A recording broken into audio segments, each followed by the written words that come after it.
দর্শক, পুঁজিবাজার পরিস্থিতির বিভিন্ন খুঁটিনাটি বিষয় নিয়ে একটু আলোচনা করতে চাই। এই মুহূর্তে একজন অতিথি আমার সাথে যুক্ত রয়েছেন। ডিবি এর সাবেক সভাপতি আহমেদ রশিদ লালী যুক্ত আছেন আমার সাথে। আহমেদ রশিদ লালী, আপনাকে স্বাগত জানাচ্ছি আমাদের সাথে যুক্ত হবার জন্য। আপনি নিশ্চয়ই আমাকে শুনতে পাচ্ছেন? ধন্যবাদ। আচ্ছা, আমরা কিন্তু বেশ কিছুদিন ধরেই বাজার বেশ ঊর্ধ্বমুখী দেখছি। আজকেও কিন্তু আমরা প্রধান সূচক কাছাকাছি দেখতে পাচ্ছি যে ডিএসসির প্রধান সূচক কিন্তু 50 পয়েন্টেরও বেশি বেড়েছে এবং বিনিয়োগকারীদের অংশগ্রহণ বেড়েছে। সেই সাথে আমরা লেনদেনের গতিও দেখতে পাচ্ছি যে প্রতিদিন কিন্তু প্রায় 1000 কোটি টাকার উপরে লেনদেন হচ্ছে। এতে কি আসলে এই সার্বিক চিত্র দেখে কি আমরা কি বলতে পারি যে বিনিয়োগকারীদের আস্থা কি কিছুটা বেড়েছে কিনা বা ফিরে এসেছে কিনা পুঁজিবাজারে? আচ্ছা, আপনার আওয়াজটা ঠিক মতো বোঝা যাচ্ছে না। যতটুকু আমি বুঝতে পেরেছি সেটা আমি বলি। দেখেন, 1000 কোটি টাকার উপরে কি, আমি তো এটাকে মনে করি 2000 কোটি টাকার ভলিউম হওয়া উচিত প্রত্যেক দিন, এবং এই ইন্ডেক্সটাও আমি মনে করি আগামী 2-1 বছরে 10,000 পয়েন্টের কাছাকাছি যাবে। বিষয়টা হচ্ছে যে পুঁজিবাজারে এই মুহূর্তে সরকারের যে আশ্বাস যে পাচ্ছে পুঁজিবাজার, সেই আশ্বাসের উপরে নির্ভর করে, এবং গত বৃহস্পতিবার দিন যেটা এসইসি চেয়ারম্যান সাহেব বললেন, সেই সেই অবস্থায় পুঁজিবাজারে একটা কনফিডেন্স পাচ্ছে বলে আমি মনে করছি, এবং ফ্রেশ ফান্ড আসাও কিছুটা আমরা শুরু হয়েছে বলে মনে করছি। সো কাজেই যদি যেভাবে চেয়ারম্যান সাহেব গত বৃহস্পতিবার দিন বলেছেন সেই কাজগুলো যদি হয়ে যায়, আমি আশা করছি যে পুঁজিবাজারে অনেক ভালো একটা কাজ হবে, এবং পুঁজিবাজারে এই কাজটা এই এসইসি, এই কমিশন কিন্তু করতে পারবে, এবং উনাদের একটা খুব স্ট্রেট এবং উনাদের খুব স্বচ্ছ একটা ধারণা আছে যে কি কি করবেন। সো কাজেই আমি মনে করি যে সরকার একটা সিরিয়াস অবস্থায়, এবং সরকারও পুঁজিবাজার থেকে টাকা উত্তোলন করতে চায়। সো কাজেই সরকার যদি টাকা উত্তোলন করতে চায় পুঁজিবাজার থেকে, তাহলে পুঁজিবাজারটা ভাইব্রেন্ট হবে। পুঁজিবাজারটা ভাইব্রেন্ট হইলে আমি আশা করি যে সকল বিনিয়োগকারীরা উপকৃত হবেন। সকল বিনিয়োগকারীরা তখন আসলে আস্থা ফিরে পাবে। আরেকটি বিষয়, বিএসসিসি এর চেয়ারম্যান কিন্তু বলেছেন যে আইপিও আইনের সংশোধনী আনার কথা উনি বলেছেন। তো বর্তমানে আসলে কোম্পানি তালিকাভুক্তিতে আসলে এই মুহূর্তে প্রতিবন্ধকতা কোথায় সেখানে? দেখেন, আইপিওর ইয়েটা অবশ্যই আনা উচিত, সংশোধনী আনা উচিত। তার কারণ হলো যে আইপিও আমাদেরকে 3 মাসের ভিতরে আইপিও হিট করতে হবে বাজারে, তাহলে পরে ভালো ব্লু চিপ আইপিও বাজারে আমরা পাবো। কিন্তু যদি এইটা বিগত কমিশনের মতো যদি 2 বছর ধরে আর 1 বছর ধরে যদি এই কাজগুলো করে, তাহলে পরে আমরা ভালো ব্লু চিপ কোম্পানি পাবো না। কারণ আমি 1 মাসের ভিতরে ব্যাংক থেকেই টাকা পেয়ে যাচ্ছি, আমি কেন আইপিওর মধ্যে যাব? সো কাজেই এই সংশোধনীগুলা অনেক টুকিটাকি জিনিস আছে যেগুলোর প্রয়োজন নাই। এসইসি চেয়ারম্যান সাহেবও বলেছেন সেগুলো উনি সংশোধনীর মাধ্যমে উনি বাতিল করবেন, যে একটা অ্যাপ্লিকেশন দেওয়ার সময় অনেক খুঁটিনাটি আননেসেসারি একটা জিনিসপত্র আছে, সেগুলোকে উনি দূর করবেন, এবং উনি আশা করেন যে এই জিনিসগুলো দূর হলে অনেক ব্লু চিপ কোম্পানি এবং মাল্টিন্যাশনাল কোম্পানিও বাজারে আসার কথা চিন্তা ভাবনা করবেন।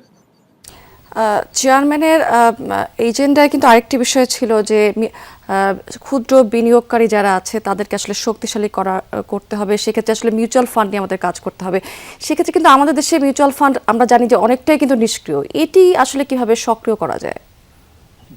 জি, একদম সঠিক কথা বলেছেন যে মিউচুয়াল ফান্ড একেবারে অকার্যকর অবস্থায় আছে। এমনিতেই মিউচুয়াল ফান্ড অনেক কম, আরো বেশি পার্সেন্টেজে হওয়া উচিত।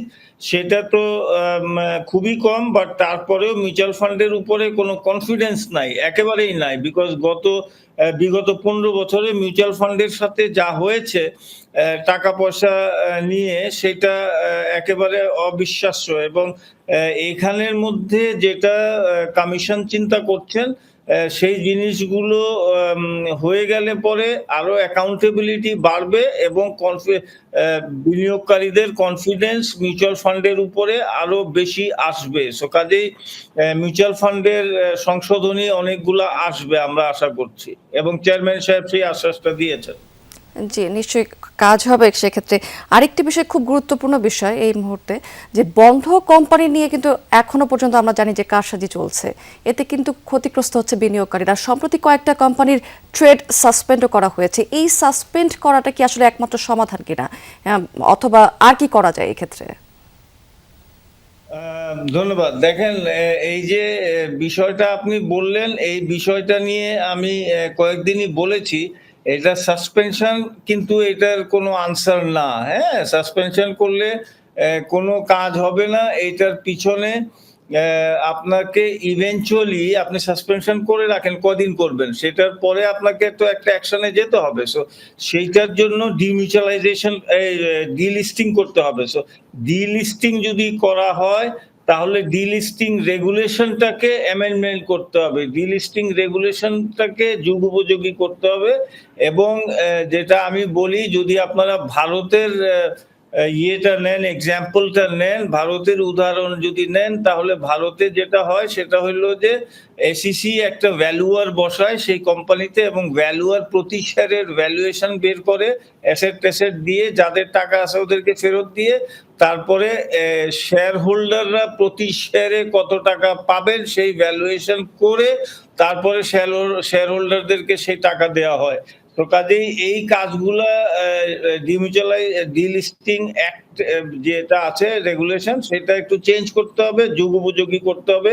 আমাদের ডিলিস্টিং অনেক পুরান একটা ডিলিস্টিং রেগুলেশন, সেটাও আবার আলাদা নাই, এটা আবার ইসের সাথে আছে, লিস্টিং রেগুলেশনের সাথে ২-৪টা প্যারা আছে যে ডিলিস্টিং এর উপরে। সো কাজেই এটা যুগোপযোগী করে আপনাকে বিনিয়োগকারীদেরকে বাঁচাইতে হবে। বিনিয়োগকারীদেরকে যদি বাঁচাতে হয় তাহলে পরে আপনাকে সেই কোম্পানিতে ভ্যালুয়ার বসায় প্রতি শেয়ারের ভ্যালুয়েশন বের করে সেটা বিতরণের ব্যবস্থা করতে হবে। সো কাজেই এইটার জন্য আমাদের ডিলিস্টিং যে রেগুলেশন আছে সেটাকে যুগোপযোগী করতে হবে। জি, নিশ্চয়ই।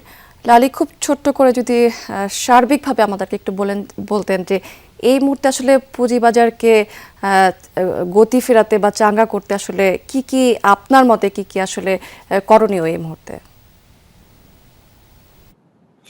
জি, ধন্যবাদ। দেখেন, পুঁজিবাজারকে চাঙ্গা করতে হলে আপনাকে ভালো কোম্পানির আইপিও আনতে হবে। ব্লু চিপ কোম্পানির আইপিও, ধরেন আপনি সিডিবিএল এর আইপিও যদি নিয়ে আসেন, একদম এটা ৩ মাসে ৪ মাসের ভিতরে আসা যায়। তো সিডিবিএল এর আইপিও যদি নিয়ে আসেন, এটা একটা ব্লু চিপ কোম্পানি বাংলাদেশের। সো এই সিডিবিএল এর আইপিও তে অনেক বিনিয়োগকারী যুক্ত হবেন।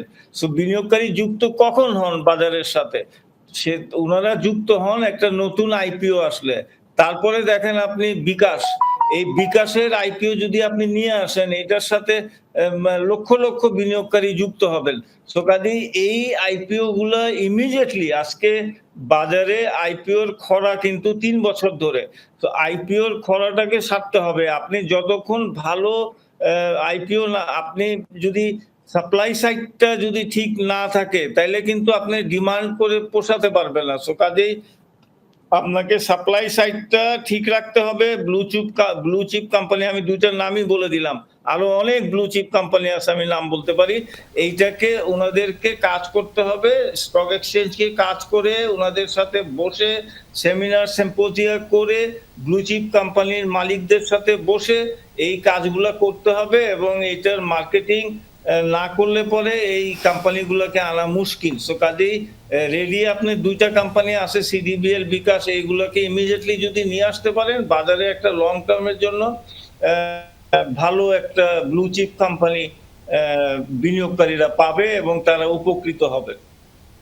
জি, অনেক ধন্যবাদ। ভালো আইপিও কোম্পানির অন্তর্ভুক্তি আসলে খুব জরুরি। অনেক ধন্যবাদ আপনার মূল্যবান মতামতের জন্য। দর্শক, আমরা পুঁজিবাজারের বিভিন্ন খুঁটিনাটি বিষয় নিয়ে কথা বলছিলাম। আমাদের অতিথি আমাদের সাথে যুক্ত ছিলেন ডিবিএর সাবেক সভাপতি আহমেদ রশিদ লালি।